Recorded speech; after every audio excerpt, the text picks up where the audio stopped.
Muy buenas tardes para todos y todas. Les damos una cordial bienvenida. El Centro de Formación y Acción Social Fray Gabriel Gutiérrez Ramírez les da una bienvenida en esta tarde y la Escuela de la Caridad, el Secretariado Nacional de Pastoral Social, la Cáritas Colombiana. Gracias por acompañarnos en esta tarde.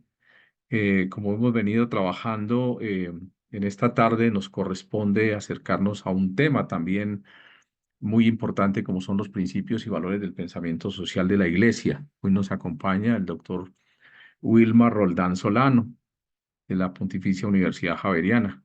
Wilmar es doctor en teología por la Pontificia Universidad Javeriana, magíster en misionología y especialista en comunicación social por la Pontificia Universidad Gregoriana de Roma. Es licenciado en teología por la Pontificia Universidad Javeriana en Bogotá.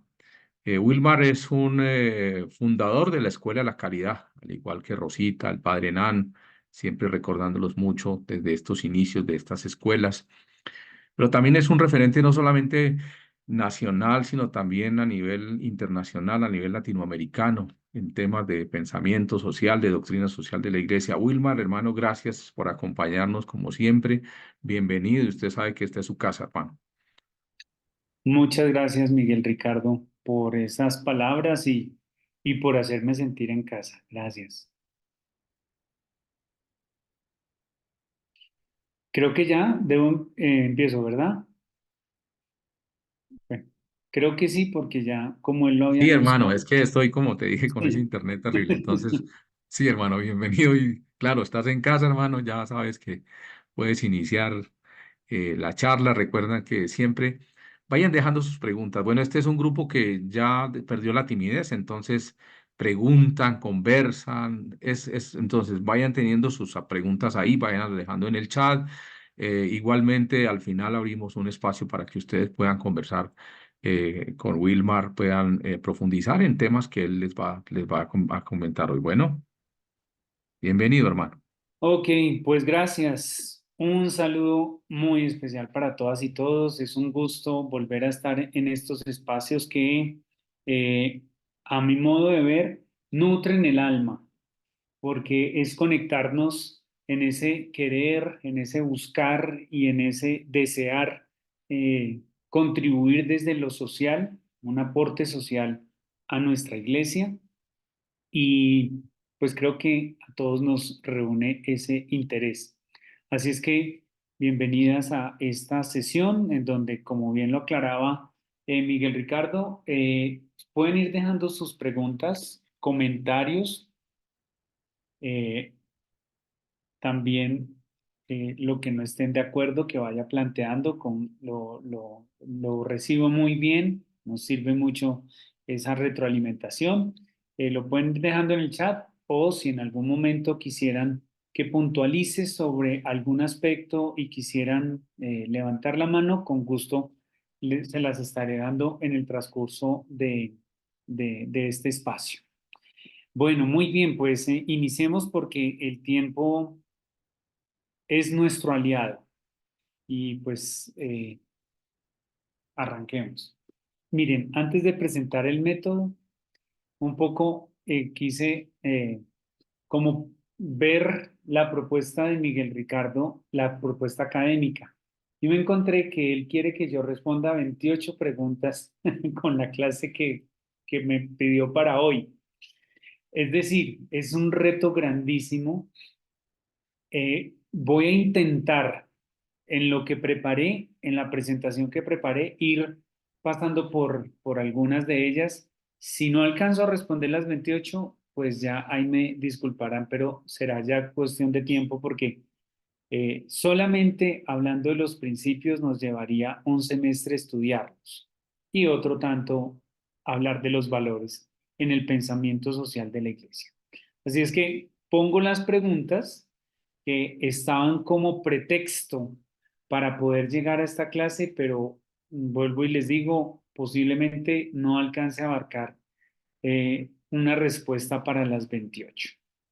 Bien, ¿qué método voy a utilizar? Voy a utilizar tres momentos. Voy a hacer un ejercicio en el que quiero invitarlos a partir de la vida luego que hagamos una profundización de la vida y luego un discernir de la vida.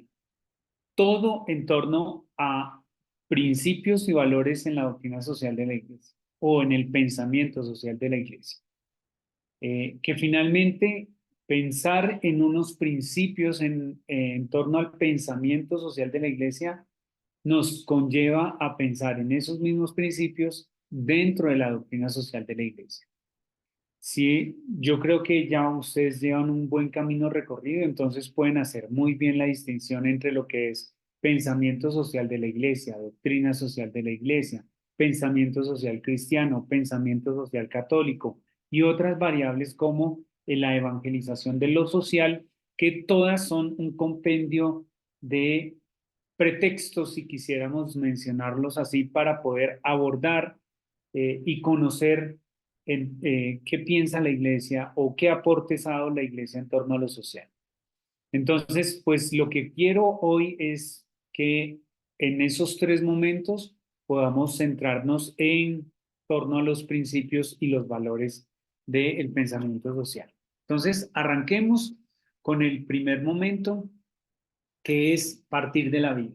Vamos a hacer un ejercicio del partir de la vida y para ello quiero traer a colación un poema de Primo Levi, un sobreviviente de los campos de concentración italiano, con, judío practicante, eh, que tuvo un final no tan feliz.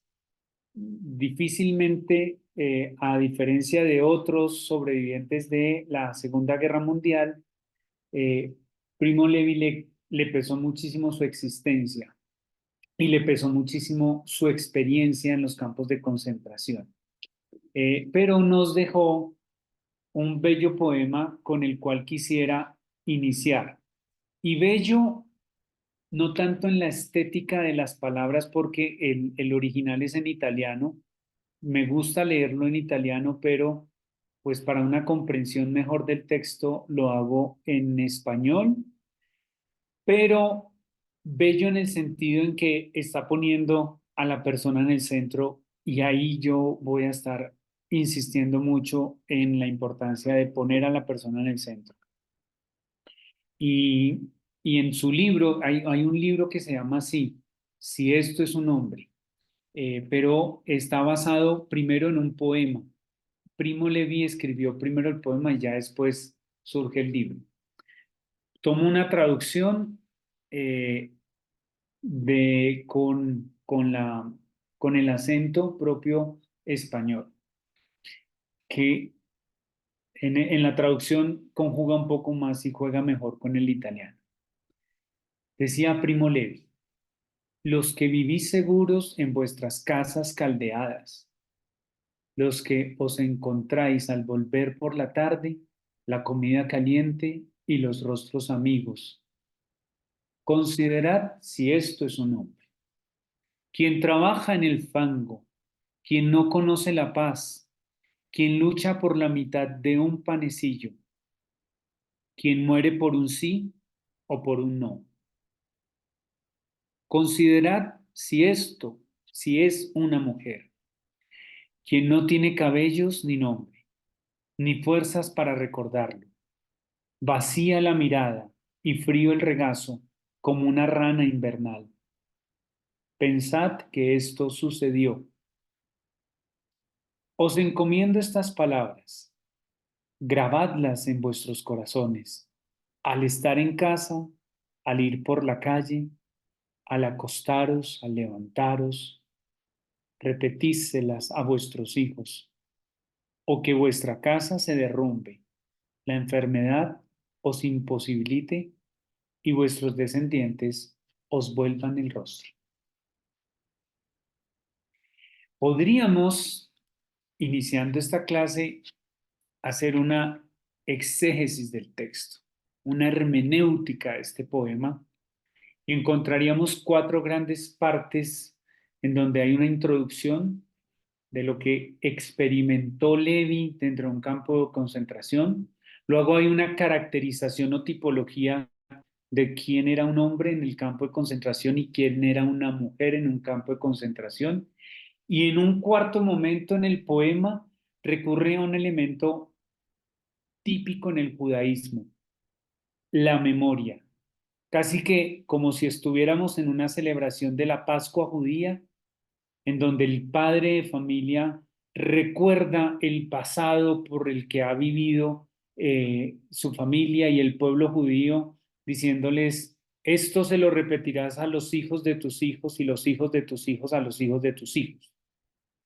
Esas cuatro partes del poema nos pueden llegar a decir mucho hoy a nosotros como sociedad colombiana, que tenemos una memoria tan de corto plazo, en donde posiblemente un escándalo, el escándalo de hoy tapa el escándalo de ayer y estaremos esperando el escándalo de mañana para tapar el que hubo hoy, porque nuestra corta memoria no nos permite recordar toda la tragedia que ha vivido nuestro país.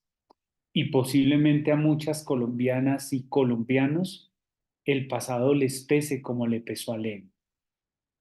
Y la experiencia del trabajo en el fango, de no tener un panecillo para comer, el hambre por el que viven muchas personas en nuestro país, nos tiene que decir algo en nuestro compromiso social cristiano. Venir aquí a hablar de principios, venir a hablar aquí de valores y no tener la realidad del ser humano sería o pasar por encima de la historia y de la realidad del ser humano sería casi que un oprobio al planteamiento de unos principios y unos valores. Traer en esta tarde a esta aula a Primo Levi es traer la memoria de tantas colombianas y colombianos que viven el sufrimiento, el dolor del desplazamiento, el dolor de haber perdido todo, el dolor de la tragedia, de la violencia que hoy nuestros hermanos en Cauca están viviendo, el hambre por el que niños en Risaralda y en La Guajira están muriendo, la persecución que viven tantos líderes y lideresas sociales en el país. Eso es traer a Primo Levi, es darle rostro, como bien lo decía el Papa Francisco en la conferencia episcopal de Aparecida en 2007, muy bien hablar de pobres, pero los pobres tienen rostro. Lo que hace Levi en esta tarde es invitarnos a ponerle rostro a los marginados de la sociedad, porque es ponerle el rostro del mismo Jesús que ha muerto en la cruz para resucitar y dar una nueva vida. Pero ¿qué tipo de vida nueva puede traer el resucitado? La vida que todas y todos nosotros estemos dispuestos a dar, porque dar nuestra vida es dar la vida al resucitado. Por tanto, quisiera dejarles dos preguntas para que nos vayamos pensando esto de los principios y valores. ¿Quiénes hacen parte hoy de nuestra proximidad? O si quieren más sintética la pregunta, ¿quién es mi prójimo? ¿Quién es mi prójimo hoy, en este momento? Denle rostro a ese prójimo, denle nombre a ese prójimo. Denle nombre a esa persona que ustedes saben que hoy está viviendo en una situación de exclusión, de marginación. Y posiblemente no tenemos que irnos a buscar ni a las periferias geográficas, sino que simplemente llegando a las periferias existenciales de quienes conviven cerca de nosotros, allí ya encontremos al prójimo. Aquí ya encontremos a quién es el hombre, quién es este hombre. O encontremos lo que Levi decía en su poema, esto es un hombre, esto es un ser humano, esto es una mujer. Y ahí, pues, se me viene a la mente pensarnos en una tragedia que está viviendo el mundo. Desafortunadamente, nunca, yo creo que los sobrevivientes de la Segunda Guerra Mundial nunca llegaron a pensar que en pleno siglo XXI, en el año 2024, estuviéramos viviendo en guerra. Llevan 396 días, hoy, contados al día de hoy, de guerra en Ucrania, entre Ucrania y Rusia. Y ustedes saben que hace poco Estados Unidos aprobó unos millones de dólares para poder apoyar la guerra en Ucrania, una guerra que está totalmente perdida. Y seguimos auspiciando, propagando, sosteniendo una guerra. 796 días. Y entonces el impacto de esa guerra, piensen en la alimentación y en el alza de los cereales, solamente pensando en los cereales para tantos hombres y mujeres en el mundo que se benefician de este alimento. Pero también cabe decir que hoy, en el día de hoy, ya llevamos más de 10.000 niños y niñas muertos en casi 200 días de guerra entre Israel y Hamas. Estas escenas son escenas que vemos a diario. Nos interpela ver este tipo de escenas, pero nos conmueve mucho más una escena de un bebé recién nacido en una incubadora o posiblemente 3, 4, 5 bebés recién nacidos compartiendo una incubadora en un hospital en la franja de Gaza. Esas son escenas que nos tienen que decir algo, nos tienen que mover. Escuelas destruidas donde las niñas y niños llegan a disfrutar de el derecho mínimo de la educación, por el cual tanto el pensamiento social ha luchado y por el cual hoy el Papa Francisco vuelve a decirle necesitamos hacer un pacto educativo por la educación, pero no para mejorar las condiciones solamente de las escuelas que tenemos hoy en día, sino de las escuelas que hoy en día han sido derrumbadas, destruidas por la guerra. Esta lente puede ser la misma lente que Héctor Abad tomó en las escuelas destruidas por las incursiones de la guerrilla y los paramilitares y los mismos militares en muchos territorios de Colombia, en donde a través de un boquete dejado por las armas, los niños y niñas están buscando cómo volver a sus escuelas. Estoy poniendo escenas de niños y niñas en Palestina, niños y niñas que van a buscar, y no de ayer, miren que estoy poniendo una foto del 2019. Es una guerra que viene viviendo el mundo desde hace mucho tiempo y hasta ahora está siendo visible en los ataques que vemos diariamente entre unos y otros. Increíble, increíble, impensable para un Primo Levi y otros sobrevivientes de la Segunda Guerra Mundial que estemos viviendo bajo esta amenaza de guerra latente permanentemente. Pero tranquilos, no vayamos tan lejos, vayamos un poco más cerca, al tapón del Darién, en donde vemos escenas desgarradoras, imágenes que verdaderamente nos hablan de cuál es la palabra, cuál es la voz, cuál es la interpelación que un principio de la doctrina social, del pensamiento social de la Iglesia nos debe hacer en el día de hoy. Esto no es ciencia ficción. Esta es la tragedia que están viviendo hombres, mujeres, niños, niñas, pasando, buscando mejores condiciones de vida en las selvas colombianas, en límites entre Colombia y Panamá, pasando ríos, buscando una mejor manera de vivir. Piensen qué será la vida de este niño y a dónde habrá llegado con su mamá, con su hermanita. Hoy una foto tomada hace ya más de 5 meses. ¿Habrán llegado al futuro que deseaban? ¿Estarán gozando de mejores condiciones de vida después de haber pasado por esta gran travesía? O piensen en la mirada de esta niña en la foto de su izquierda. Cada vez que veo esos ojitos, en lo único que pienso es, ¿qué estamos haciendo en el mundo? ¿Y qué podemos hacer para mejorar esas condiciones? Esa mirada, posiblemente no sé quién sea ese señor que esté al lado, pero posiblemente sea su papá. Esos ojitos perdidos allá en su papá.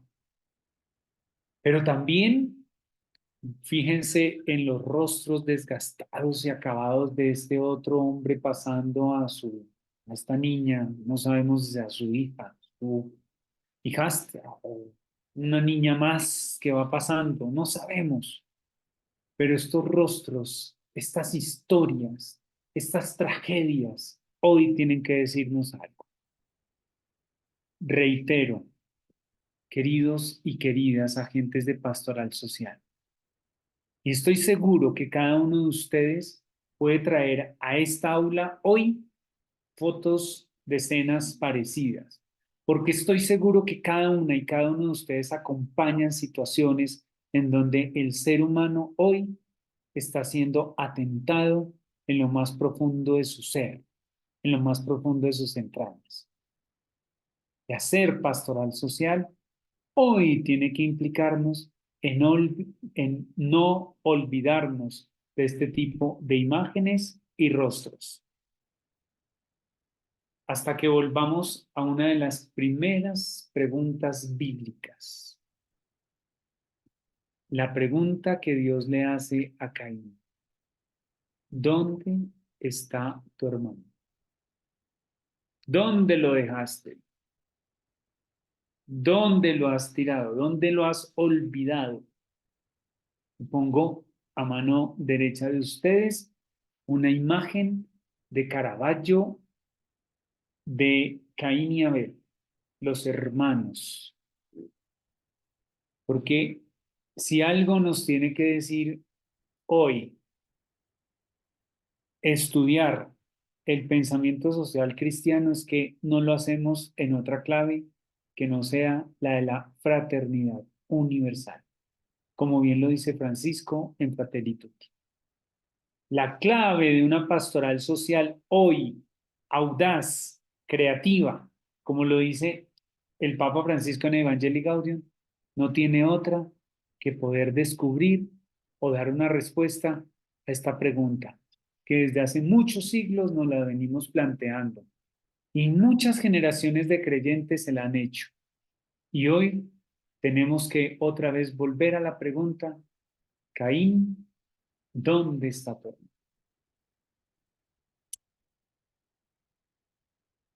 Muy bien. Dejemos un minuto de silencio para que el silencio mismo nos ayude a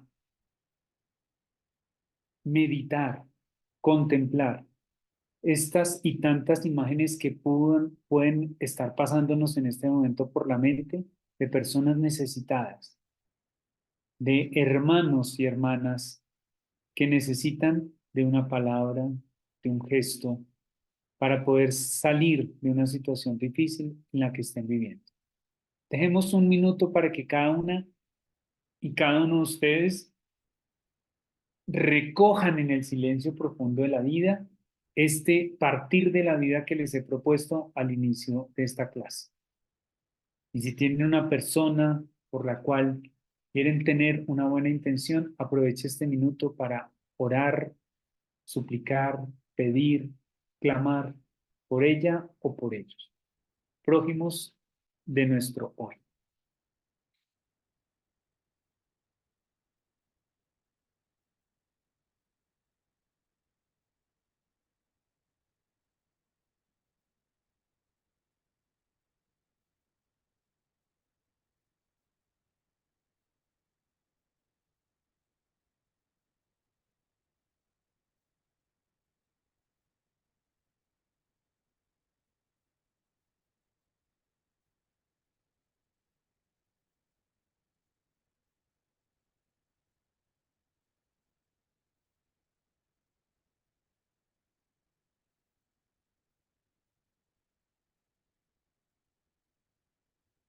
Muy bien, muchas gracias. Pues ya Rafael me plantea una pregunta supremamente desafiante. Creo que la hemos traído en varias ocasiones a estas aulas, en donde dice una pregunta importante: si Dios no aprueba la guerra, ¿por qué hay iglesias que bendicen para que los que van a pelear en una guerra salgan victoriosos?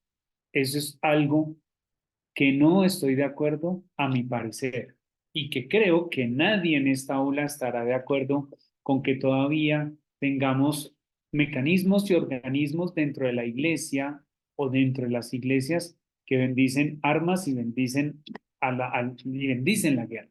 Creo que en esta aula nadie está de acuerdo en eso, y menos un aula en donde después de haber leído Fratelli Tutti y la propuesta del Papa Francisco con dejar de pensarnos que hay una justificación para la guerra, creo que esta aula tiene que estar en coherencia con el postulado pacífico que debe promover el pensamiento social de la Iglesia. Así es que estoy totalmente en acuerdo, y creo que no solamente esta aula, sino gran parte de la Iglesia sigue hoy haciéndose esa pregunta e interpelando a la misma institucionalidad del por qué bendecir armas y, por ende, bendecir a quienes son patrones de la guerra. Muchas gracias, Rafael, por la pregunta. Dos, vamos a profundizar la vida. Ya pasamos la primera parte de la clase, por eso les digo, hay que aprovechar muy bien el tiempo porque la clase se nos pasa volando. Entonces, ¿cuál es mi propuesta? Pues voy a plantearles un punto de partida para poder hablar de los principios y los valores. Y es un punto de partida en donde tanto principios y valores se encuentran. Así que hay un entrecruce, y el entrecruce lo causa este punto de partida. Y es cuando hablamos de principios y valores dentro del pensamiento social cristiano, del pensamiento social de la iglesia, ¿de qué antropología estamos hablando? Claro, para los que posiblemente digan, uy, esta pregunta de antropología, uy, ¿de qué ser humano estamos hablando? ¿O a qué ser humano nos vamos a referir para plantear unos principios y unos valores? Pues permítanme plantearles tres acercamientos a esa antropología cristiana de la cual voy a hablar en los principios y valores. Primero, hay que hablar de una antropología que en nuestra manera de ser cristianos católicos se cimienta en la importancia de la creación, entendiendo la importancia de nosotros como seres humanos creados, pues vamos a entender perfectamente un principio como es el de la dignidad humana. Dos, una antropología cristiana que está basada en el misterio de la encarnación, en la gran pregunta de ¿por qué Dios se hace hombre? ¿Por qué Dios se hizo hombre para salvarnos? ¿Qué interés tenía allí? Y la pregunta va a ser respondida por, en el interés y en el plan de Dios había una redención otorgada por el Hijo. Entonces, si ustedes se dan cuenta en esta triada, una triada compuesta por, eh, uno, hablar de la creación, ¿de quién? Del ser humano. Hablar de la encarnación, ¿de quién? Del Hijo de Dios, que se hace hombre. Y una redención otorgada por el mismo Hijo para salvarnos. En esta triada está los cimientos de una antropología cristiana. Entendiendo esta triada, pues vamos a entender mucho más fácil por qué nos referimos en el pensamiento social de la Iglesia a unos principios y unos valores. Y cuando hablamos de la doctrina de la creación, nos referimos a que Dios nos crea en medio de un caos. Y esto es muy interesante, porque recuerden que los textos del Génesis nos hablan de cómo Dios en medio del caos organiza. Casi que podríamos decir, a Dios le encanta en el Antiguo Testamento, o las primeras lecturas de Dios en el Antiguo Testamento nos hablan de un Dios organizador. Y por eso vamos a encontrar en el Génesis dos relatos de la creación. El primero, un relato que es por días, y en donde aparece un Dios que en 7 días crea el mundo, crea el universo, lo organiza el caos. En medio de ese caos, entonces se dedica a organizar el caos y en 7 días organiza ese caos. Y una segunda alusión a la creación del ser humano, en donde se habla de el hombre hecho a imagen y semejanza. Esto es fundamental para entender el principio rector del pensamiento social, que es la dignidad humana.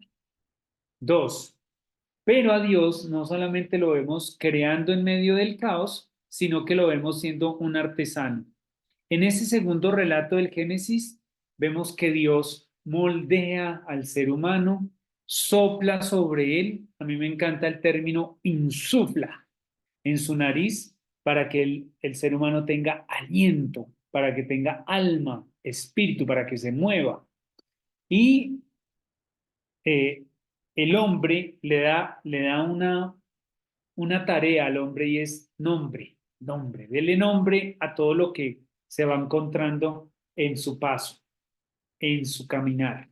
Es muy interesante ese relato.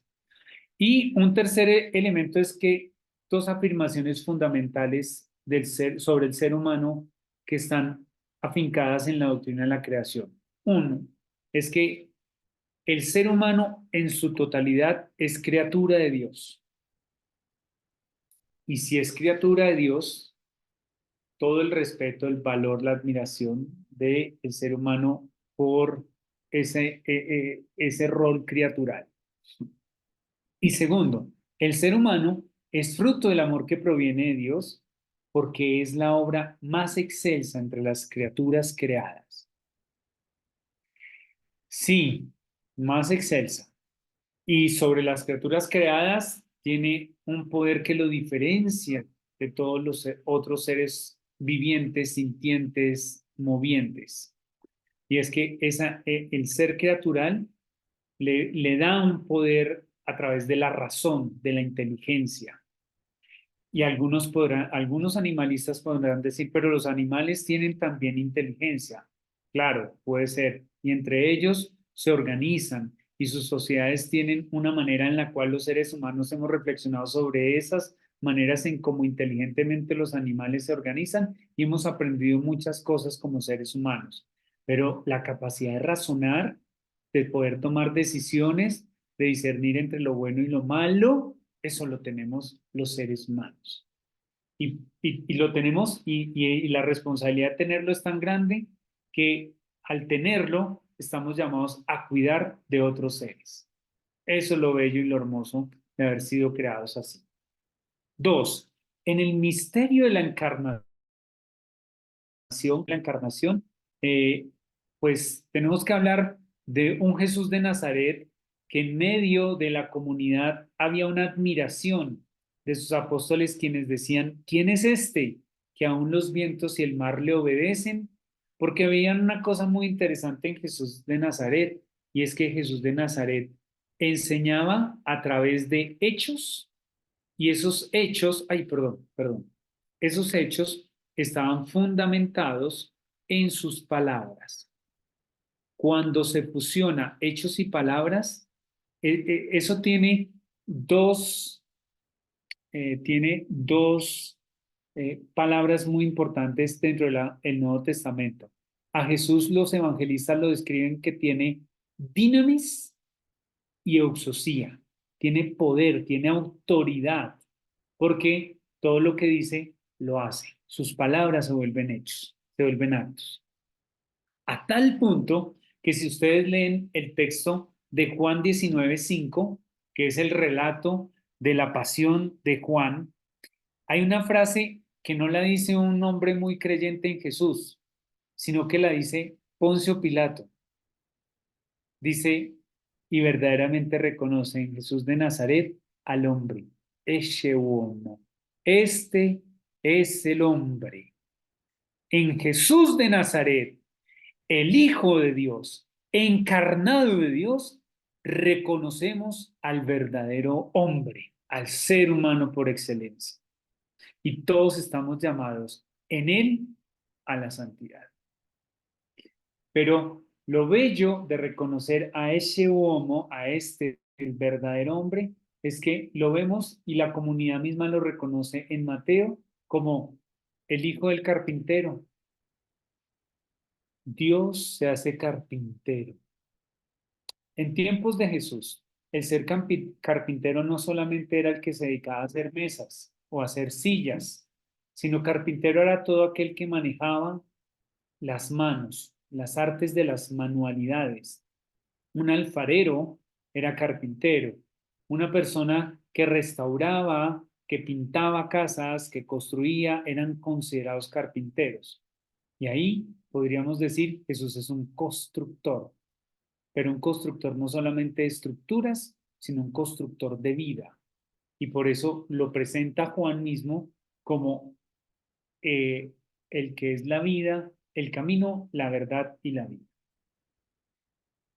Contemplar el misterio de la encarnación nos debe llevar a entender la lógica de cómo Dios se hace carne, se hace ecce uomo, se hace hombre en la realidad de nosotros como seres humanos.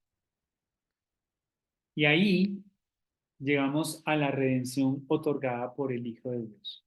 Una redención que no es otra cosa que un llamado a la salvación. Lo que hace Jesús de Nazaret es llamar al ser humano a la salvación.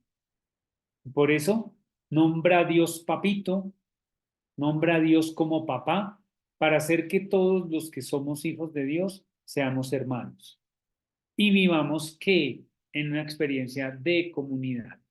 Hacer pastoral social solos, bien, está bien, pero eso posiblemente lo puede hacer cualquier ONG. Pero cuando hacemos pastoral social, la hacemos en comunidad de creyentes. En la primera homilía pronunciada por el Papa Francisco, una vez nombrado el 13 de marzo del 2000, uy, se me fue. Ah, bueno, hace 11 años.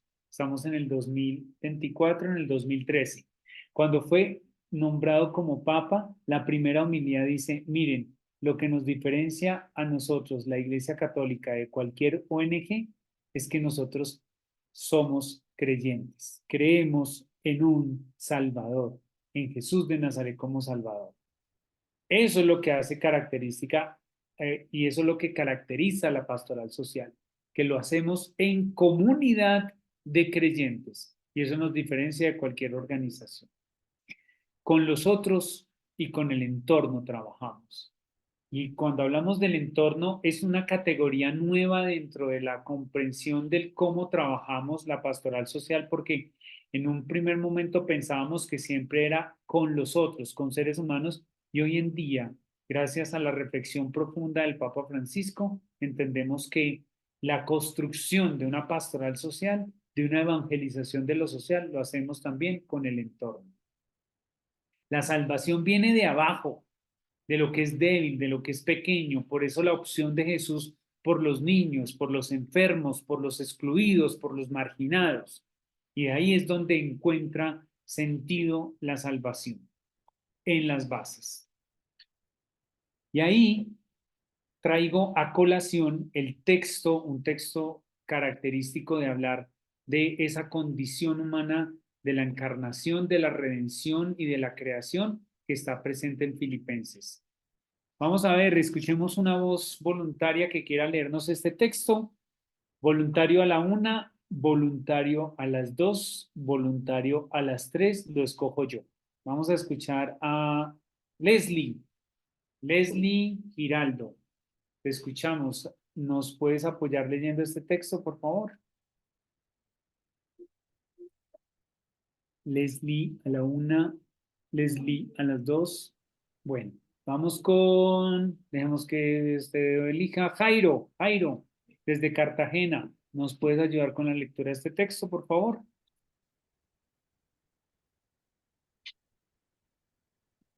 Ah, es que ustedes no tienen activo el audio.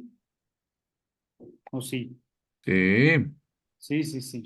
sí tienen activo el Bueno, audio. entonces, Miguel, creo que hay dos personas que no están en la clase. Vamos con, ah, ya, listo. Ya, ya, el diácono. Siempre hay un diácono que salva la patria. Víctor, tienes la palabra. Dale, ya Encantado que de Víctor, hermano. escuchar. Muy bien, tengan entre ustedes los mismos sentimientos que Cristo, el cual siendo de condición divina, no retuvo ávidamente el ser igual a Dios, sino que se despojó de sí mismo, tomando condición de siervo, haciéndose semejante a los hombres y apareciendo en su porte como hombre. Y se humilló a sí mismo, obedeciendo hasta la muerte y muerte de cruz. Por lo cual Dios lo exaltó y le otorgó el nombre que está sobre todo nombre, para que al nombre de Jesús toda rodilla se doble en los cielos, en la tierra y en los abismos, y toda lengua confiese que Cristo Jesús es Señor, para gloria de Dios Padre. Palabra de Dios. Alabamos, Señor. Gracias, Víctor.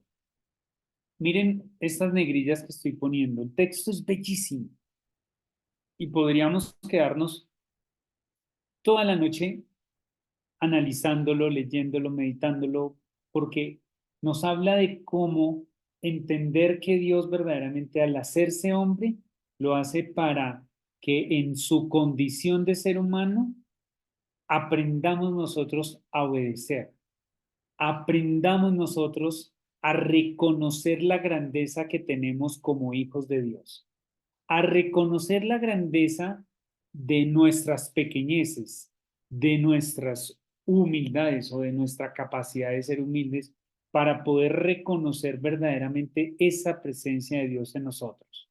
Recuerden, creación, encarnación y redención son una tríada para nosotros entendernos como seres humanos. ¿A qué estamos llamados como criaturas? A proteger, a cuidar y a defender la vida. ¿A qué estamos llamados en medio de la experiencia de la encarnación? A reconocer la presencia de Dios en mi prójimo, en mi próximo, en el que tengo al lado. ¿A qué estamos llamados en la redención? Pues a tener las mismas condiciones que tuvo Jesús para que todo hombre, en nombre de Jesús, toda rodilla se doble en el cielo y en la tierra y en los abismos y confesemos que Jesucristo es el Señor para gloria de Dios Padre, que no tenemos otro Señor que el mismo Cristo. ¿Hay alguna pregunta? No, creo que a alguien se le activó el micrófono. Muy bien, avancemos. Hecho este preámbulo de quién es el hombre o desde la antropología o a qué me refería yo con ser humano, pues ahí sí voy a plantearles los valores y los principios del pensamiento social cristiano. Arranquemos con lo más fácil, que son los valores. Cuando hablamos de valores dentro de la doctrina social de la iglesia o el pensamiento social de la iglesia o pensamiento social cristiano, estamos hablando que todo el centro de los valores del quehacer de la pastoral social y de la reflexión del pensamiento social de la iglesia está cimentado en la caridad, en el amor. Ese es el centro, y permítanme decir lo que es el culmen.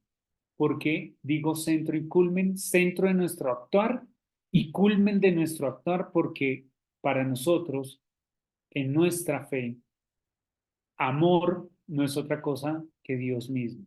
Y Dios mismo no es otra cosa que amor.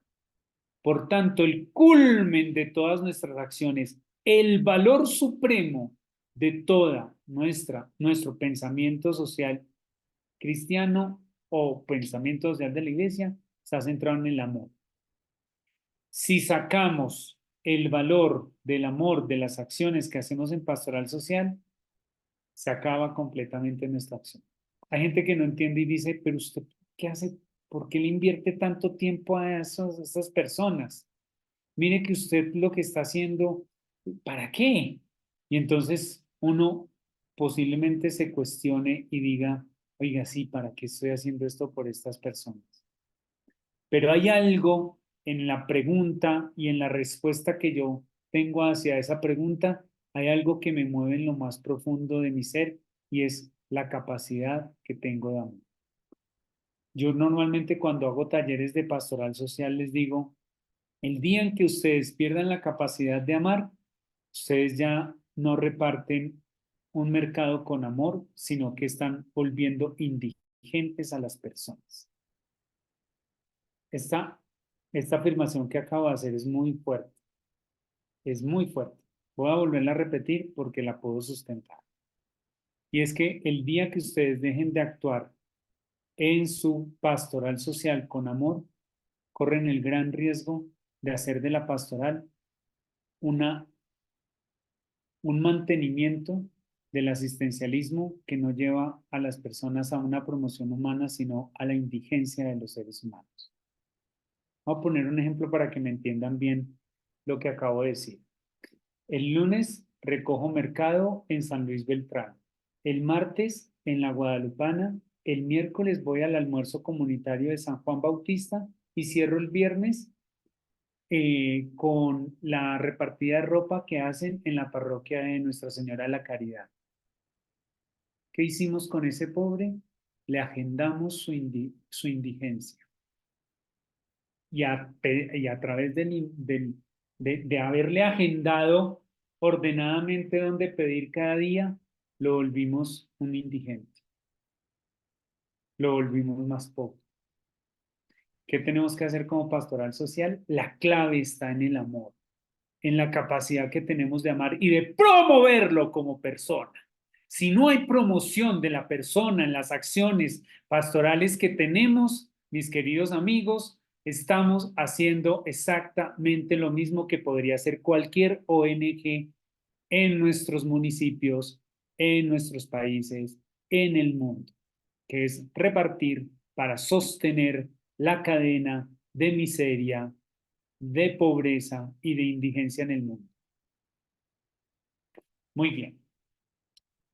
Dicho esto y aclarado el principio fundamental, que es el principio del amor, pues tenemos que decir que a esa capacidad de amar que tenemos como valor supremo dentro del pensamiento social de la Iglesia, se juntan tres valores: la verdad, la libertad y la justicia. Esto es una cosa poderosísima, queridos agentes de pastoral. Gracias por estar aquí. Porque tomar conciencia de los actos que hago desde la caridad me llevan a vivir como ser humano en la verdad, y la verdad me llevará a ser libre, y en la libertad de mis actos a ser justo. Piensen ustedes qué sería de un país tan desigual, un país tan corrupto, con una conciencia tan violenta como el que tenemos como es Colombia, si centráramos la construcción de unos valores sociales en estos principios. Claro, algunos de ustedes me dirán: ay, eso está muy romántico, Wilma. Ay, eso es amor puro. Ay, qué belleza. Y entonces ustedes hoy se van de esta clase y entonces les dicen: ¿y qué les dijeron hoy? Ay, que Dios es amor y un romanticismo. Lo que estoy planteando no es tan romántico. Lo que estoy planteando es una utopía que tenemos que construir. Y la construimos desde nuestras opciones políticas. Una opción política por la verdad, una opción política por la libertad y una opción política por la justicia es una opción netamente por el amor. Cada vez que tenemos un acto de verdad, estamos contribuyendo a la libertad y estamos construyendo la justicia. Y eso no se puede hacer si no es mediado por el amor.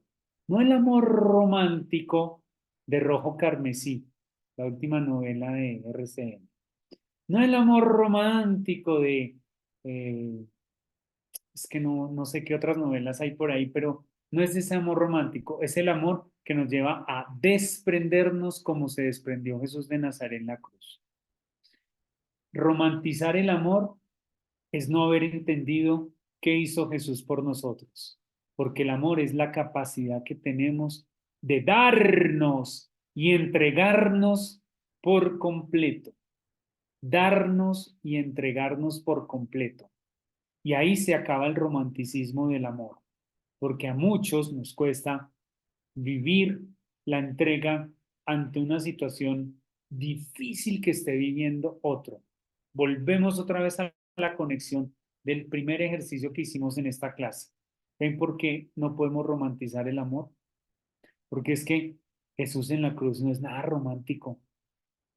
Jesús crucificado no es nada rosa carmesí, no es ninguna novelita de 8 de la noche de RCN y Caracol. Jesús de Nazaret en la cruz es una opción por defender, proteger, cuidar y amar profundamente la vida. Y cuando amamos profundamente la vida, vivimos en la verdad, en la libertad y en la justicia. Todos nuestros actos serán medidos por el amor.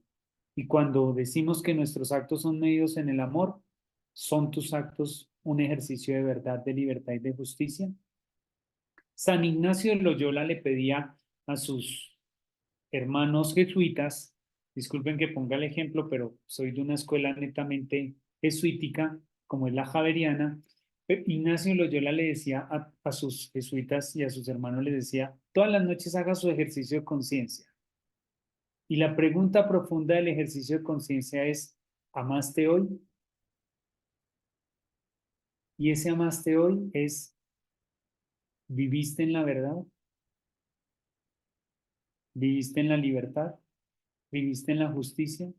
¿Tus actos del día de hoy fueron mediados por la verdad, la libertad, la justicia? ¿Fueron actos de amor? Ignacio Loyola. Les decía, cuando no, atentos porque eso puede estar llevándole a su vida a vivir del espíritu en peor bajando. Bueno, pero perdón, eso ya me lleva a una cosa muy elevada y lo que quiero hacer es aterrizar esta experiencia. Muy bien.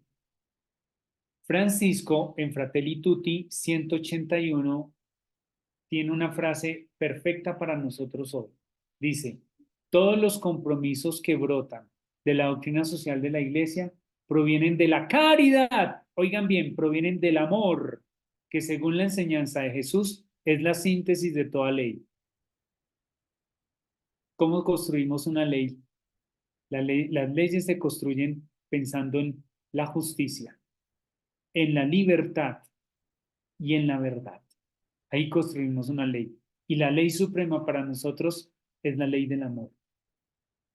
Esto supone, continúa Francisco, reconocer que el amor, lleno de pequeños gestos de cuidado mutuo, es también civil y político y se manifiesta en todas las acciones que procuran construir un mundo mejor. Ah, con solo esta frase que nos llevemos ya esta noche, ya sabemos la importancia que tiene trabajar pastoral social. ¿Qué es pastoral social? El amor, el amor lleno de pequeños gestos de cuidado mutuo. ¿Qué es pastoral social sino el amor, cuidado mutuo de los unos por los otros? Por eso, hacer pastoral social hoy en día es un reto grandísimo de promoción humana, porque de lo contrario, no estaríamos llenando la vida de pequeños gestos de amor. Muy bien, hasta ahí los principios. Perdón, hasta ahí los valores. Ahora vamos a entrar a dar el paso de los principios y aquí entramos en es muy interesante porque cuando uno empieza a estudiar los principios del pensamiento social de la Iglesia, nos chocamos con tres corrientes. Hay tres corrientes. Este tema cuando yo lo empecé a estudiar, tuve que ver tres corrientes que hay para hablar de los principios. Hay una corriente norteamericana que tiene un listado de más de 18 principios de la doctrina social o 18 principios del pensamiento social. Hay una segunda corriente que es una corriente latinoamericana, que es una corriente en donde hay 12 principios del pensamiento social de la Iglesia. Y hay una tercera corriente, que es la corriente europea. Y esa corriente europea basa mucho sus principios en el compendio de la doctrina social de la Iglesia. Pero acaba de aparecer por aquí un comentario. Me gusta más el amigo Wilmar. Dice, amigo Wilmar, qué bien volverlo a escuchar y recibir. Ah, ya, ok, Víctor, sí, ya sé, ya creo que nos encontramos otra vez por aquí en el camino. Qué bueno. Nada de lo que está exponiendo, deseo que profundices unos minutos un poco sobre nuestra misión, reto y desafío pastoral en el anuncio del Evangelio de la Misericordia a través de gestos y obras y llevar a otros el antojo, provocar la solidaridad, la amistad social, venciendo la indiferencia, los odios, la cerrazón provocada hoy día por tanta desinformación de los medios de comunicación, proselitismo político, etcétera. Gracias. Bueno, permíteme de pronto empezar a profundizar un poco los principios, que esos de pronto nos pueden ayudar a entender un poco esto que tú me estás diciendo de provocar, esto que nos causa el Evangelio de la Misericordia. Bien, está bien. Muchas gracias, Víctor. Bueno, entonces, cuando uno tiene tres corrientes o tiene varias corrientes de pensamiento, uno tiene que optar por la que uno siente que más le ayuda a entender y a reflexionar un punto. A mí me sirvió la tercera. Quise la segunda, la latinoamericana, por ser latinoamericano, pero me pareció cuando empecé a estudiar que confundía valores con principios. Entonces, los cuatro principios, los cuatro valores nombrados anteriormente son principios dentro del pensamiento social latinoamericano. Entonces, ahí me vinieron muchos cuestionamientos y decidí solamente quedarme con la tercera corriente. Y este es un esquema que yo organicé de esa tercera corriente, de los principios de la doctrina social de la Iglesia, o si quieren, son los mismos principios del pensamiento social de la Iglesia. Los numerales que aparecen debajo de los principios son los numerales del compendio de la doctrina social de la Iglesia, que ya yo creo que Miguel Ricardo les habrá hablado de ese texto. ¿Cómo están divididos los principios de la doctrina social de la Iglesia? Están divididos en tres grandes bloques. El primer bloque yo lo denomino el principio fundamental o el principio rector, que es la dignidad humana. Ese es el principio que da inspiración a a todo el pensamiento social cristiano. Es la dignidad humana. Ustedes lo encuentran en los numerales 105 al 159 del compendio. Pero para poderle dar cuerpo y forma a la dignidad humana como principio fundamental, aparecen tres principios permanentes. Y cuando se habla de permanentes es porque los tres se articulan uno con el otro y uno puede llevar al otro. Primer principio, el bien común. Ya voy a hablar un poco de cada uno de ellos. El segundo, que es uno de los más complejos de entender, que es el de la subsidiariedad. Y el tercero, el de la solidaridad. Víctor, aquí ya empezamos a tocar aspectos de eso, del Evangelio de la Misericordia, centrado también en el anuncio de un Evangelio que nos mueve a la solidaridad. Pero también en esto de el Evangelio y la Misericordia, el anuncio del Evangelio nos debe llevar al anuncio de salvaguardar, proteger, cuidar y respetar la dignidad humana. Muy bien. Y a estos tres principios, a dos de ellos, hay unas consecuencias características. ¿Qué es una consecuencia característica? Es una manera de poder echar a andar ese principio. ¿Cuáles son? El primero, al bien común, el destino universal de los bienes. Es decir, los bienes tienen un destino. ¿Cuál es ese destino dentro de los principios del pensamiento social cristiano o de la Iglesia? El bien común. Si los bienes no están para ser del bien común, pues tenemos que preguntarnos qué vamos a hacer con estos bienes. Cuando se habla, por ejemplo, de la pobreza, el voto de la pobreza que hacen los religiosos y religiosas, se entiende perfectamente afincado en el destino universal de los bienes. De lo contrario, resultamos criticando, como si hay unos familiares míos que me dicen, no, Wilmar, yo dejé de ser católico porque fui al Vaticano y vi esos lujos con los que vive la iglesia. Entonces, ¿qué? ¿Vendemos San Pedro? ¿Se la vendemos a los chinos que vuelven todo museo y qué hacemos con el dinero? Y el problema no está ahí. El problema es la comprensión que hemos tenido de qué destino le damos a esos bienes. Ah, eso es otra cosa.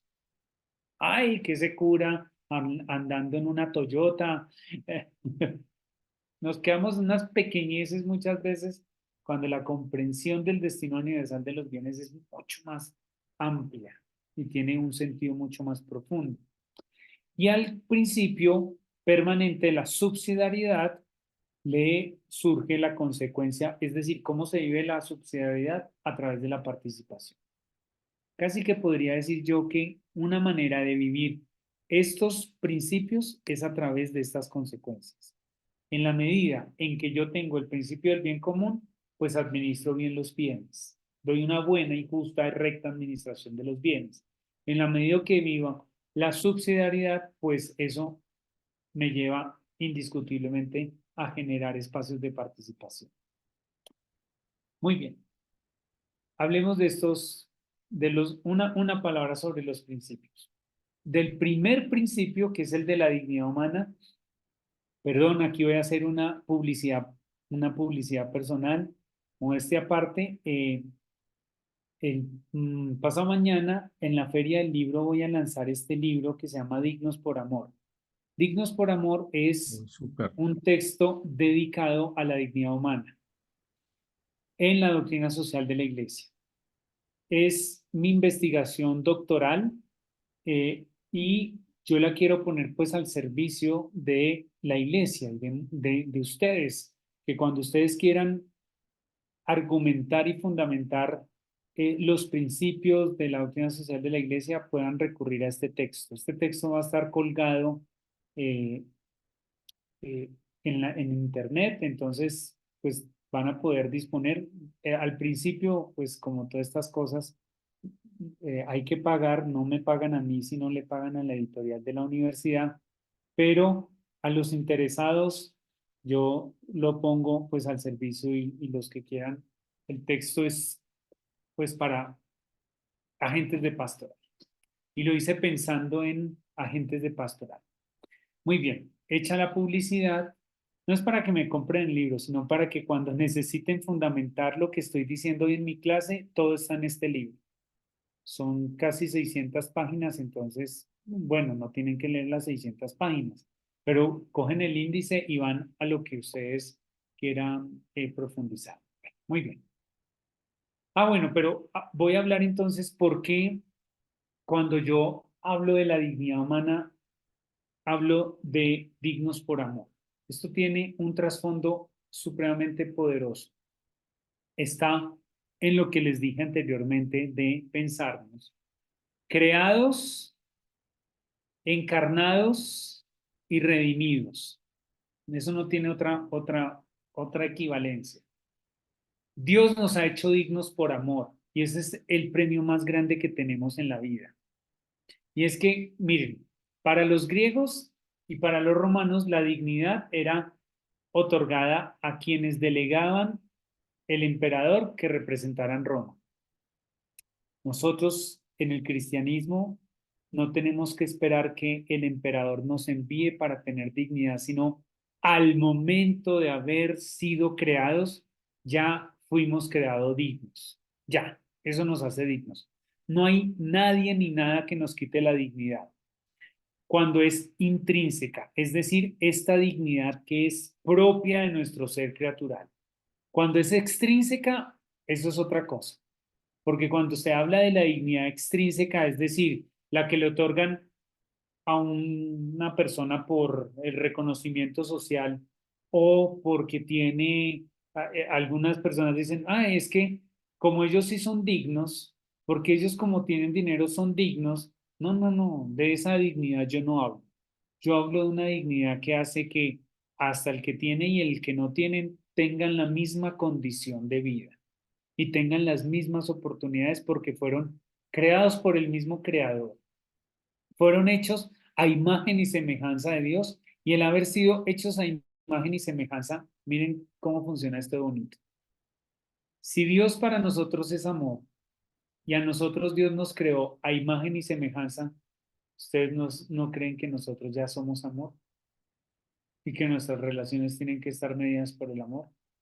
Vuelvo otra vez, no el amor romántico, es el amor del que ya hablé y definí aquí como una capacidad de entrega, como una capacidad de darnos, de crucificarnos, si me permiten el término teológico. Entonces, por eso hablo yo que todo ser humano es digno por amor, intrínsecamente, por haber sido creado. Y ahí, entonces, ese es el principio fundamental de la doctrina social y el pensamiento social. Es que si somos dignos por amor y si hemos sido creados dignos por amor, pues entonces vamos a trabajar por todo lo que pueda propiciar condiciones de hacernos dignos por amor. Todo lo que tengamos que hacer en la defensa de la vida, en la protección de la vida, en el cuidado de la vida, en el crear condiciones para la vida, todo eso hace que nos sintamos que esa dignidad no hay nadie ni nada que nos lo quite. No hay nada, nada, absolutamente nada. Ni la situación más difícil de la vida por la que pueda pasar un ser humano hace que esa persona pierda su dignidad. ¿Por qué? Porque es una criatura creada y al ser creada tiene por imagen y semejanza exactamente lo mismo, la misma condición en la que Dios mismo nos creó. ¿Cómo entendemos el bien común? Creo que por el tiempo no me voy a extender mucho en definirlos, pero les voy a dejar 7 videos, siete videos, les voy a mandar el link de 7 videos para que puedan profundizar cada uno de estos principios. Pero el bien común lo entendemos como ese conjunto de condiciones de la vida social que hace posible que asociaciones y que cada uno de los miembros pueda llegar al logro más pleno y fácil de la propia perfección, y es poder trabajar con los otros.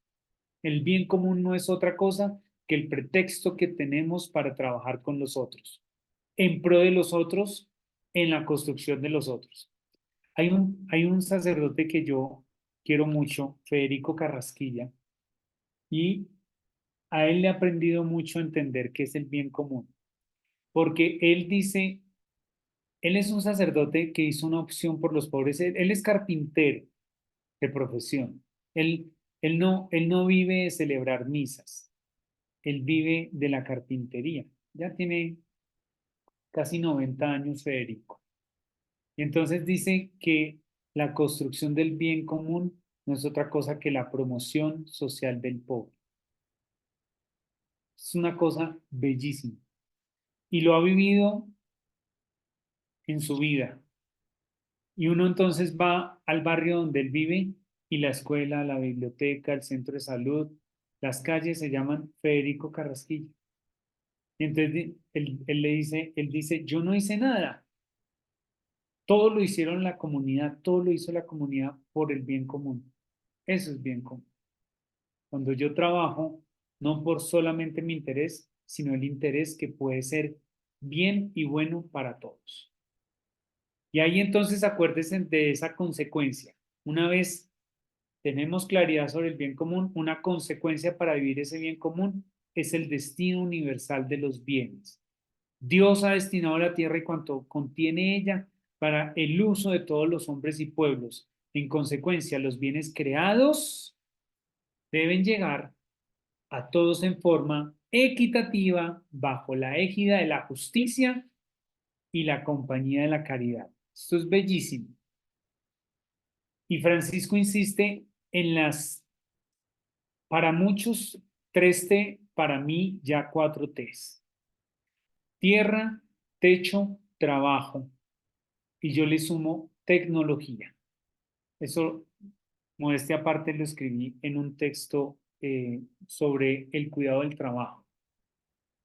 Porque Francisco, cuando habla del destino o la interpretación que le damos al destino universal de los bienes, dice que todos debemos trabajar por tener las condiciones mínimas de un trabajo digno, de una tierra en donde trabajar, cultivar o vivir y un techo digno donde poder morar. Pero también en la reflexión que ha venido haciendo el Papa Francisco después de la pandemia, se habla del derecho a la tecnología, porque se dio cuenta de las desigualdades sociales que hubo en la pandemia, en donde muchos niños y niñas se quedaron en sus procesos educativos por el no acceso a la tecnología. Es una cosa muy importante. Entonces, ese destino universal de los bienes puede estar afincado en techo, trabajo, tierra y tecnología hoy, en la comprensión del pensamiento social de la Iglesia. Luego viene la subsidiariedad, que es esa acción o toda acción de la sociedad por su propia fuerza y naturaleza debe prestar ayuda a los miembros del cuerpo social, pero no destruirlos y absorberlos, es decir, no materializarlos. La subsidiariedad es la capacidad que tenemos los seres humanos de reconocer las necesidades que tienen los otros y desde las fortalezas mías y de mi conjunto, de mi comunidad, poder apoyar a los otros. Por eso, a esta subsidiariedad, la consecuencia de eso es la participación, que es una consecuencia característica, como se los dije anteriormente, de la subsidiariedad porque incluye a todos y nos pone a todos en las mismas condiciones para poder participar de eso que les decía yo al inicio de la importancia que tiene el reconocernos dignos por amor. Cuando yo reconozco al otro digno por amor, las condiciones de participar son iguales, son equitativas, son desde el reconocimiento de lo que cada uno es. Esto es muy importante para la construcción de referentes de pastoral social. Y es que todos pueden hacer pastoral social. No necesitamos que lo hagan de la misma manera, sino que lo hagamos de una manera equitativa. Voy a poner un ejemplo. En algún momento dando un diplomado sobre pastoral social transformadora en el CELAM, yo estaba coordinando ese diplomado. Entonces vinieron personas de varias partes de América Latina y nos fuimos a conocer una experiencia en Pitalito, Huila. No, no, perdón, en Garzón, Huila. Entonces llegamos a una parroquia y se reunió el grupo de agentes de pastoral social. Y a mí me llamó la atención una señora, yo creo que tenía mal contados unos 80 años, mal contados. Y entonces todos empezaron a presentar en el grupo. Y entonces uno, no, yo soy el presidente de la Junta de Acción y Trabajo en Pastoral Social. El otro, no, yo soy el director del centro recreativo. La otra, no, yo soy la directora de la olla comunitaria. La otra, yo soy la presidenta del ropero comunitario. Cada uno se presentó presentando los títulos que tenía, que ostentaba y de las acciones que hacía. Y la última en presentarse fue esta señora, esta viejita de más de 80 años, que se levantó y dijo, yo soy la que oro porque cada uno de ustedes haga lo que acabo de decir. ¿Por qué traigo a colación este ejemplo? Eso es participación, el reconocimiento de lo que cada uno es y los talentos que cada uno tiene para ponerlos al servicio de los demás. Posiblemente ahí en Garzón, cada uno quería sacar pecho y decir que era lo más grande que había podido decir y ponerse sus medallas, pero la medalla más importante es el reconocimiento de lo que cada uno, la fuerza interior y el talento que tiene para poder aportarle a la construcción del bien común, al respeto de la dignidad humana, a la participación y ante todo, a la solidaridad. Para el padre Carraner, uno de los grandes teólogos del siglo pasado, decía que la solidaridad, hablaba de la solidaridad y la definía como la unidad en la pluralidad de las criaturas espirituales y ante todo los hombres. Dichas criaturas se influyen mutuamente no solo en el ámbito material y físico, sino también en el influjo netamente humano. ¿Qué es la solidaridad? Reconocernos netamente humanos. Cuando nos reconocemos netamente humanos, otra vez volvemos al principio de la doctrina social de la Iglesia, la dignidad humana. Nos reconocemos todos con las mismas categorías. Por más que unos tengan más que otros, la dignidad es la misma porque somos netamente humanos. Solidaridad es el reconocimiento de la humanidad de unos por los otros. Punto. Cuando yo reconozco la humanidad del otro, la necesidad del otro se vuelve también mi necesidad. El dolor y sufrimiento del otro se vuelven un dolor y un sufrimiento. Un agente pastoral social que se conmueve todavía por la historia de una persona que está pasando hambre o dificultades en su territorio, en su parroquia, es un pastoral, es un agente pastoral que no ha perdido su humanidad y reconoce en la humanidad del otro su propia humanidad. Eso es la solidaridad. Conclusión. ¿Quién quiere leernos esta conclusión? A ver, ¿escojo o hay voluntarios? por la, por la cara de la única que tiene la cámara encendida, que es Mayra. Mayra. Ah, voy a escoger. No, no voy a escoger a Mayra porque ella está muy atenta. Y digamos, Yo, bueno, bien, perfecto. Yo, puedes leer. Erika, buenas Erika, noches puedes a leer. todos. Buenas noches, ¿cómo estás? Muy bien, muchas gracias. Bueno, conclusión. Los vínculos entre los tres principios de la doctrina social de la Iglesia, el bien común, la subsidiariedad y la solidaridad, demuestran la solidez que hay no solo entre ellos, sino en su afianzamiento en la columna vertebral de la misma doctrina, que es la dignidad humana.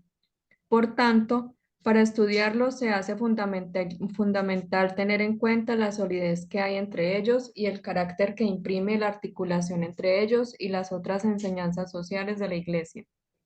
Gracias, Con Erika. gusto. Mi Con gusto. conclusión para hablar de valores y principios es que no podemos hablar de ellos desligados unos de los otros. Para hablar de unos y los otros, tanto valores como principios, tenemos que pensar en ellos articulados, no desmembrados. Uno de los grandes errores que tenemos en la posmodernidad es pensarnos todo fragmentado. Valores por un lado, principios por el otro, dignidad humana por un lado, solidaridad por el otro. Tenemos que pensarnos en todos articulados. Y cuando los pensamos todos articulados, nos vamos dando cuenta de la dinámica que uno lleva y le imprime uno al otro. Y entonces en esa dinámica nos empezamos a dar cuenta que la doctrina social de la Iglesia no es tan estática como muchas veces nos la hacen ver, sino es muy dinámica. Discernir la vida. Vamos a un ejercicio rápido en un ejemplo de cómo lo hizo Jesús. Dice, acercóse uno de los escribas que les había oído y viendo que les había respondido muy bien, le preguntó a Jesús, ¿no? ¿Cuál es el primero de todos los mandamientos? Jesús le contestó, el primero es escucha Israel, el Señor nuestro Dios es el único Señor y amarás al Señor tu Dios con todo tu corazón, con toda tu alma, con toda tu mente y con todas tus fuerzas. El segundo es amarás a tu prójimo como a ti mismo. No existe otro mandamiento mayor que estos. Le dijo el escriba, muy bien, maestro, tienes razón al decir que Él es el único y que no hay otro fuera de Él. Y amarle con todo el corazón, con toda la inteligencia, con todas las fuerzas y amar a tu prójimo como a ti mismo vale más que todos los holocaustos y sacrificios. Y Jesús, viendo que le había contestado con sensatez, le dijo, no estás lejos del reino de Dios y nadie más se atrevió ya a hacerle más preguntas. Miren algo interesante en este texto. El llamado de Jesús es a que tengamos una integridad entre, me pasé, entre el corazón, el alma, la mente y las fuerzas. No podemos amar solamente de corazón, solamente con fuerzas, solamente con la mente. ¿Por qué? Porque resultamos siendo monstruos. El monstruo del corazón, ay, todo es tierno. El monstruo del alma, ay, tan divino Dios y tan bueno, sigamos rezando. El monstruo de la mente es un amor racional. ¿Cómo te llamas? ¿Dónde vives? ¿A qué te dedicas? ¿Estudias o trabajas? O el monstruo de las fuerzas, el activista. No, Jesús nos está llamando en ese texto a tener un amor integral. El llamado que queremos hacerles con los principios y valores del pensamiento social de la Iglesia no es a otra cosa que a vivir la experiencia del amor de manera integral. Hagan un equilibrio entre el corazón, el alma, la mente y las fuerzas, y la acción que ustedes realicen a nivel de pastoral social será una acción que promueve a la persona, que no es otra cosa que promover el amor integral en ellos y en ellas. Una última, perdón. Ya, hasta ahí. He dicho. Voy a dejar estos 10 minutos que nos quedan para alguna pregunta, inquietud, comentario, refutación que quieran hacer para poder terminar puntualmente nuestra clase a las 8. Muchas gracias por su escucha y atenta atención, vale la redundancia. Miguel Ricardo. Muy bien, preguntas. Es el momento de preguntas, conversar, aclaraciones, profundizaciones. ¿Qué necesitan? Todo está claro. Siempre hay preguntas y cosas que quedan ahí en el aire. Cuestionamientos, aportes. Hoy están tímidos o están dormidos. Muy bien. Arturo, gracias. Buenas noches, gusto en saludarles. ¿Sí me escuchan? Sí, Sí, perfecto, perfectamente. Arturo. Bien, bien, perfecto, gracias. Wilma, a mí me parece muy importante, a partir de todo lo que nos has expuesto, nos has explicado, hacer todo lo que me parece fundamental. Perdón, Arturo, es que te estamos escuchando entrecortado. Si quieres, quita la cámara para que no se te pierda la señal y vuelves a plantear la pregunta para escuchártela. Sí, Gracias. porque escuchamos a pedacitos Sí. nomás. Bueno, ¿me escuchan bien ahora sí? Sí, ahora Ahora sí, sí, ahora sí. dale. Bueno, listo, correcto. Entonces, me parece que en lo que nos explicaste con mucha claridad, colocaste el amor como un valor fundamental. Y cuando hablamos del amor como un valor fundamental, lo vemos que también de alguna manera atraviesa todos los principios que tú nos has explicado en el marco de la doctrina social de la Iglesia y en el ejercicio de la pastoral. Y era muy importante lo que planteabas, que en el marco de la acción pastoral es fundamental promover a la persona humana como algo muy esencial y fundamental. Y que cuando no lo hacemos con esa mirada y con ese sentido, de alguna manera estamos causando una acción con daño, porque estamos de alguna manera promoviendo la pobreza, la desigualdad y la exclusión. Entonces uno se pregunta que en un mundo deshumanizado como el que hoy tenemos, donde el hombre se mira como un instrumento productivo o de capacidad de consumo para efectos de estar alejado del bien común y de intereses económicos, que es lo que prevalece. De espaldas a todo eso, yo pregunto si el gobernante, los que gobiernan, los que tienen poder económico, poder social y poder político, que no tienen claro el fundamento del amor en lo que hacen y en las políticas que implementan, porque estamos en contextos reales hoy día, esas políticas que hoy se hacen y se implementan carecen totalmente del amor y del sentido que deben hacerse. Entonces, ¿cómo nosotros, desde los valores y principios cristianos, qué retos nos interpelan y cuáles son nuestros desafíos para incidir y transformar? Para incidir y transformar, porque lo importante cuando tú planteas la participación, nos lo colocas como un deber cristiano también, como un compromiso de incidencia. Entonces, ¿cuáles serían para usted esos pequeños retos y desafíos de incidencia de lo local, pensando en la transformación a nivel mundial? Porque también hay cosas que a nosotros nos preocupan, el comportamiento con el medio ambiente, la política, la exclusión, todo eso que usted nos narró y nos planteó muy asertivamente. Entonces yo sí quería como tener un punto de vista suyo frente a esos temitas. Muchas gracias, muy amable. Perfecto, sí. Mira, desde la pastoral social, en un ejercicio que hemos venido realizando de pensarnos eso que usted nos está diciendo, de cómo entonces poder echar a andar esta transformación. ¿Cuál es la capacidad que tenemos nosotros desde iglesia para poder hacer esa transformación? Entendimos una lógica. Y es que por mucho tiempo las ciencias sociales nos plantearon la transformación en dos vías. La vía que venía descendente, es decir, de los que toman las decisiones hacia los que están en la base. Y la vía ascendente de los que están en la base, las comunidades de base o, o quienes reciben las decisiones de los de arriba, influyendo a los de arriba.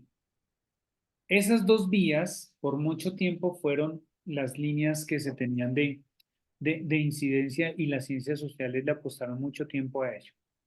Nosotros como iglesia nos dimos cuenta que la transformación la podemos hacer desde el centro hacia arriba y desde el centro hacia abajo, con los que están en la base y con los que toman decisiones. La gran tarea que nosotros tenemos es cómo podemos generar procesos de incidencia en lo político, en lo económico, en lo religioso, en lo social. ¿Cómo? El gran reto, como usted bien lo estaba diciendo, Arturo, es cómo nosotros generamos mecanismos de transformación que incidan sobre los que toman decisiones y sobre los que están en la base. Porque como iglesia podemos llegar tanto a unos como a otros. Entonces ahí hay cuatro comprensiones de la caridad. La caridad asistencial, promotora, eh, liberadora y reconciliadora. ¿Qué podemos hacer para que los gobernantes tomen conciencia de esos niveles? Pues nosotros empezar a incidir en las bases para que tomen las decisiones y en las bases incidimos teniendo acciones asistenciales, promocionales, liberadoras y existenciales. Creería que por ahí podría ser el gran reto o la manera en cómo podríamos cumplir con ese reto. Pensarnos que sí podemos transformar incidiendo sobre unos y otros desde esas dimensiones de la calidad. Miguel Gracias, Ricardo, Wilma, muy amable. con Muy gusto, amable. gracias. Hay tres preguntas muy rápidas en el chat, las voy a leer y intento dar respuesta. Uy, no, nos queda un minuto y a mí no me gusta pasarme en los tiempos.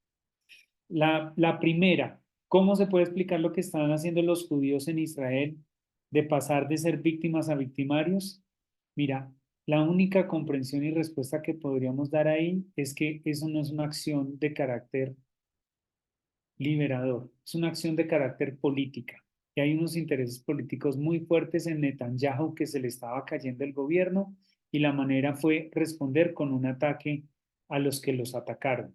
Entonces, entender es entender el pasado histórico de Israel, que siempre ha habido esa tensión. Ellos son su historia es supremamente pendular, de víctimas a victimarios, de víctimas a victimarios, y toda la historia de Israel la podemos leer en ese movimiento pendular. Pero el de ahora es un movimiento netamente político. No hay característica, no hay consecuencia característica de la solidaridad. Digamos, la doctrina social no la tiene, porque la solidaridad per se ya tiene una característica, una consecuencia característica, y es el reconocimiento del otro como humano. Esa podría llegar a ser, pero dentro del esquema no aparece. Quizás viendo nuestro país de haber sacado a Jesús de las aulas de clase, los niños y los jóvenes no lograron cómo aprender los principios y valores cristianos para caminar al encuentro de Dios. Puede ser, pero mira, yo creería, y esto puede ser un buen debate y una buena discusión. Gracias a Dios lo sacaron de clases, porque con las atrocidades que hoy en día enseñamos en la escuela, qué pena con el Señor haberlo dejado en las aulas de clase enseñándole a los niños a ser tan deshumanizados. Yo creo que lo que tenemos que hacer nosotros no es volver a meter a las aulas de clases a Jesús, sino recuperar el testimonio que podamos ser nosotros para los otros, enseñar desde el testimonio, desde nuestra manera de ser cristianos, podemos hacer una evangelización mucho más efectiva y afectiva que volviendo a meter en las aulas a Jesús y las malas interpretaciones de Jesús. Porque finalmente las clases de religión y ética, ¿quién las daba? El profesor por allá que le sobraban unas horas y ni siquiera tenía un comportamiento, una estructura moral sólida para poder enseñar lo que significaba vivir los valores del Evangelio.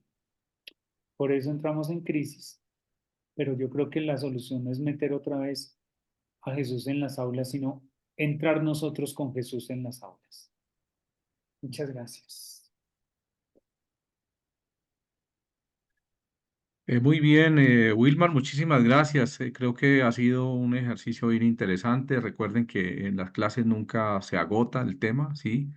El tema siempre queda abierto, porque pues son temas muy grandes. Creo que hizo un acercamiento a las 28 preguntas, No, pero claro, son temas muy amplios. Vuelvan al documento, el DOCAT que yo les envié el libro, vuelvan allá a las preguntas, porque ellos están construidos en pregunta, respuesta, respuesta, y eso ayuda bastante a seguir profundizando en los temas. Entonces, pues la invitación a que vuelvan al texto, pero claro, ya con todas estas orientaciones, le pediría a Wilmar que ojalá nos comparta la presentación y los videos de que nos hablaste, me los comparte en mi correo, yo los subo a los grupos de ellos, a las plataformas diversas que tenemos. Entonces, pues muchísimas gracias, Wilmar. Un aplauso para Wilmar y también para todos nuestros estudiantes que estuvieron hoy, como siempre, preguntando, juiciosos, atentos.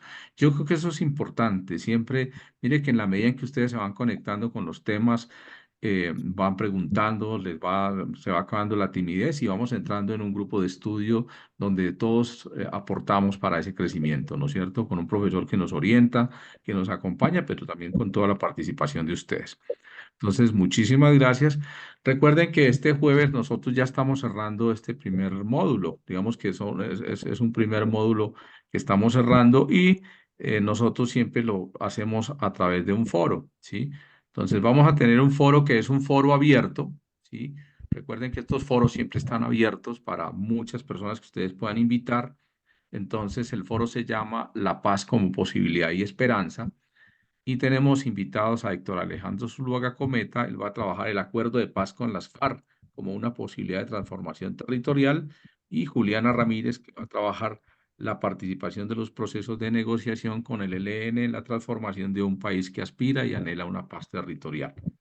Que presenta el doctor Alfonsín Suasti, que ya estuvo con nosotros. Entonces, yo igual les voy a enviar la participación para que ustedes puedan compartir el foro, ¿sí? Recuerden que estos foros son abiertos, no solamente participan ustedes como estudiantes, sino que ustedes pueden invitar a otras personas que estén todos muy preocupados por este tema, que es uno de los temas claves. Bueno, pues necesitamos saber en qué van las negociaciones con las FARC, en qué van las negociaciones con el ELN. Y creo que va a ser un espacio interesante para también conocer de aquellas personas que están acompañando y que hacen investigación en nuestro país, pues que nos cuenten. Y seguramente que habrán muchas preguntas en este foro. Entonces, todos cordialmente invitados para que el jueves estemos entonces 6:30 p.m. participando de este foro y cerrando esta primera parte que hemos venido trabajando. Bueno, entonces ahí nos veremos. Yo espero que sigan juiciosos trabajando en las plataformas. Yo espero que ya todos hayan resuelto el tema de la universidad, estén todos inscritos, hayan pagado. Recuerden que hasta el 30 hay plazo para hacer los pagos.